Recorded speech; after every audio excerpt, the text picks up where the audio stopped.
We have a couple of objectives with this question. One, of course, is to understand the question, but the other is we'd like to go over the grading for this question and make sure that some of these details that are important to receive full credit are showing up in your work, and things that you understand but may not be writing down that might be keeping you from getting credit are pointed out so that you can receive more credit. We certainly want you to receive credit for everything we know, and so there's got to be a little bit of work in making sure that what's in your brain gets transferred to the paper. And so this is a good question for that. It says arsenic is naturally occurring and enters the groundwater through eroding granite or a burned forest. We want no more than 10 parts per billion. And we've got some filters that clean arsenic from private wells that could be affected by the groundwater. So a company wants to investigate the effectiveness of the new filter compared to the old filter. They're going to test the filter on a field that is bordered on one side by a granite ledge and on the other side by a burned forest. Two things that affect it here. It's a comparison of an old filter and a new filter. The field is divided into 8 square plots of equal size, and a well to collect groundwater is drilled in the center of each plot, and they made a nice graph for you. One filter is used in each well. The following diagram shows the placement of the wells in the field, and there you go. So you may be thinking about how you could set up this experiment. It says they're going to use 4 of each type of filter to conduct the investigation. A randomized block design will be used. Now, these things that are given to you, unless you're specifically asked if you think there's a problem with it, don't argue with the way it was given to you. Those are the parameters. They haven't even asked you a question. They've said that's what's going to happen. Now, assuming there actually is a difference, assuming it matters which filter you use, under what conditions will a randomized block design be better for detecting a difference than a completely randomized design? So in other words, when is a block better than completely randomizing? So when you think about that, what makes a block good? So a block is beneficial if the subjects or whatever I'm doing this experiment on can be divided into groups that are the same within the groups, and on whatever characteristic that is, they're different than the other groups. And I think that that characteristic is pertinent to what I'm studying. So if I don't think, for example, elevation matters here, I don't need to block by elevation.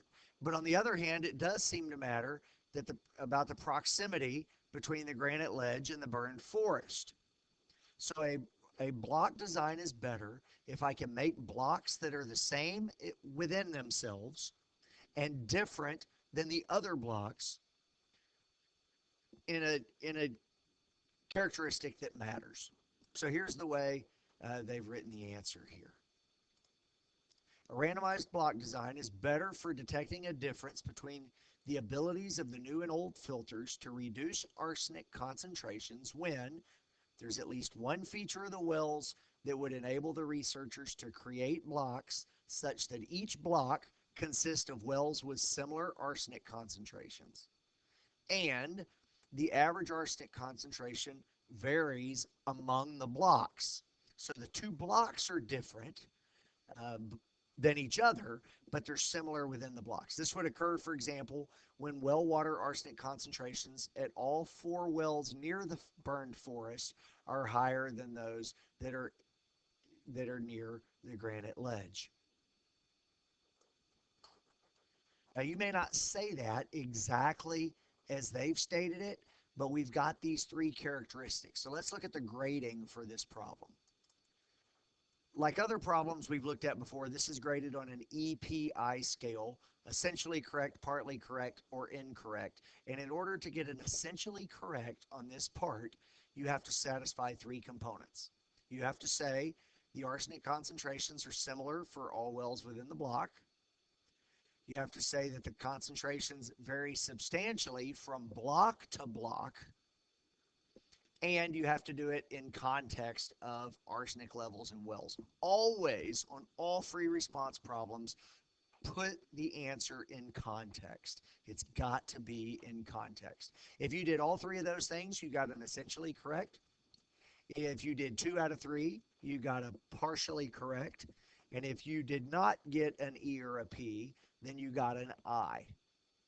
Now, to be quite honest with you, you probably understand the things that I just said, or likely understand them, and you probably didn't write them all down.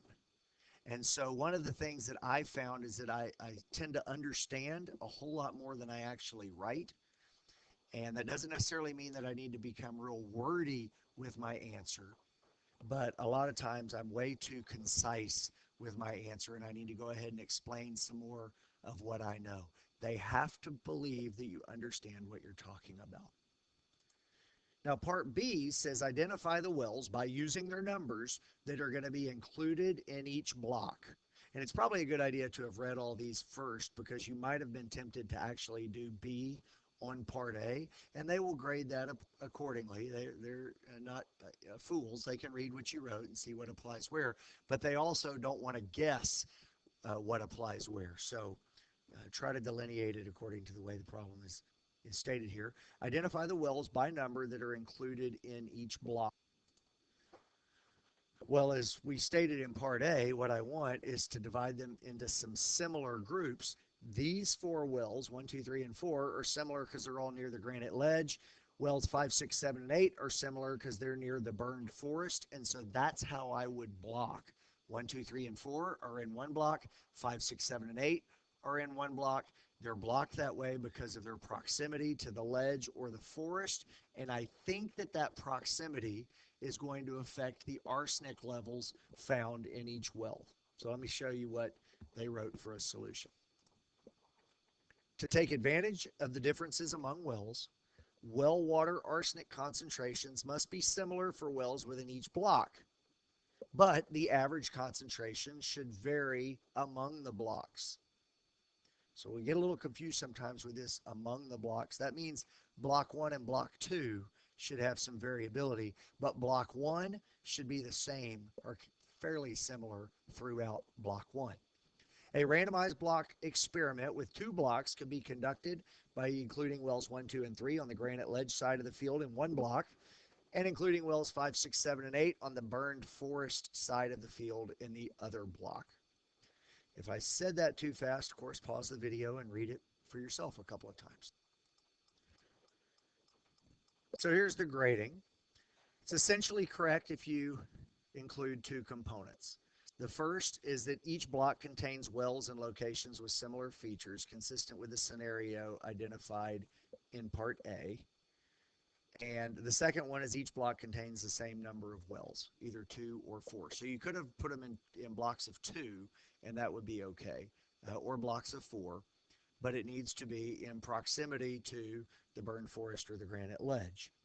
If you only do one of those 2 things, you'll get a partially correct, and it's incorrect if you haven't done those things. Now, again, explaining why you're doing this is huge. Remember, this isn't a multiple choice question, so they don't just want to know 1, 2, 3, and 4, and then 5, 6, 7, and 8. They want you to explain that. Now, if you had done something unusual on part A of this question, they're going to grade part B accordingly. So I'm not really going to go through that, but if you're curious how that would grade, I'll show you that on the screen, and you can pause it and read it for yourself. So these are if you've done something else interesting on part A, and therefore you might have a different part B. So there are those solutions. You can pause that and read it for yourself. So now we want to describe how to assign filters to wells to create a randomized block design. And don't be tempted again just to write, well, I'm going to give design A to these 4 wells and design B to these 4 wells. That's not what they're wanting here. And of course it says a randomized block design. So I need to include that concept just like we've talked about on parts A and B. So since I called these 4 wells one block and these 4 wells one block, what I really need to do is make sure that these 4 wells have 2 of each type of filter, And these 4 wells have 2 of each type of filter. So what I want to do perhaps is say, uh, put the numbers 1, 2, 3, and 4 in a hat, mix it up really well, draw 2 out. Those 2 get the new filter, the other 2 get the old filter. Or I could use a random number generator to pick me 2 random numbers. The first 2 unique random numbers I get the old filter, the other 2 get the new filter. Then I repeat that same process for this block. Let me give you an example of what would not work.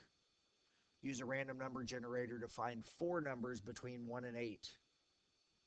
The first 4 get the new filter, the next 4 get the old filter. That would not work because I need to just do it here and then with the other block here.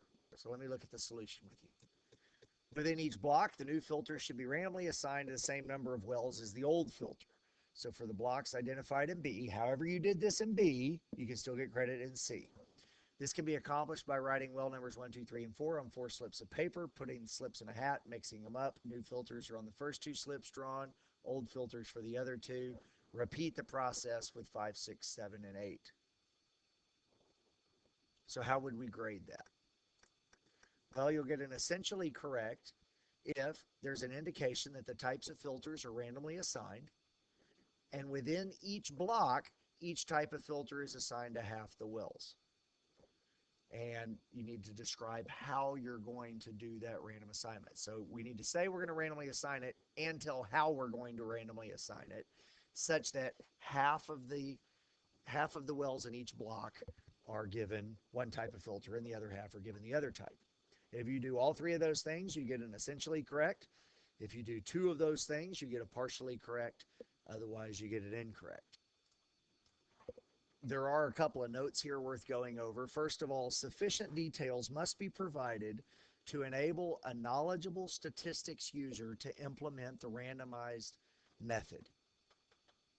So in other words, you don't have to teach it to a moron, but you do have to explain how you're going to do it. So you cannot simply say randomly pick them. You might say use a random number generator to select half the wells in a block for which the new filters will be used. So you've told them what you're going to use, the random number generator, and what information you're going to get. In this case, which ones the new filters go to. You could say if there's only 2 wells there, you could flip a coin. And if you get heads, then the first one gets the new filter, and if you get tails, the second one gets the new filter. But they wanted you to end up with a way where half of them get the new filter and half old filter. So each well must have a 50% chance of each filter, and half the wells within the block must be assigned each filter. If you did something here so you don't end up with an even number of wells in each block, so in part B, you didn't have either 4 and 4 or 2 and 2. The best you can get on part C is a partially correct. Now from here, they would take the E, P, and I's and convert them to a score, a 0, 1, 2, 3, or 4. Typically, if you can make a 2 so you can get half credit on all the problems, or partials on all the problems, and occasionally an E, then that is fantastic.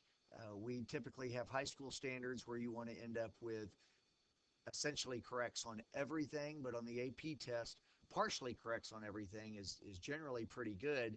And hopefully we can see here how you can take the understanding that you already have and bump it up another point from an I to a P or a P to an E and achieve higher scores.